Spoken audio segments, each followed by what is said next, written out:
আসসালামু আলাইকুম। আজকে আমি 1 কাপ গুঁড়া দুধ দিয়ে ভীষণ টেস্টি করে মালাই টোস্ট মিষ্টি বানিয়ে দেখাবো।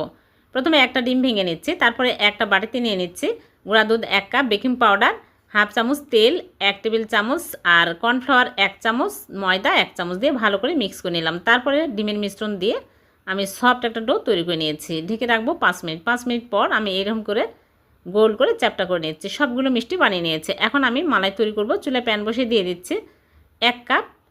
চুলায় প্যান বসে 1 লিটার দুধ, 2টা এলাচ আর চিনি দিয়ে দিচ্ছি হাফ কাপ, দিয়ে নেড়েচেড়ে বলক তুলে নেব। বলক উঠে আসলে মিষ্টিগুলো দিয়ে আমি ঢেকে হাই হিটে জাল করব 10 মিনিট। 5 মিনিট পর আমি ঢাকনা খুলে মিষ্টিগুলো আলতো করে নেড়েচেড়ে দেবো।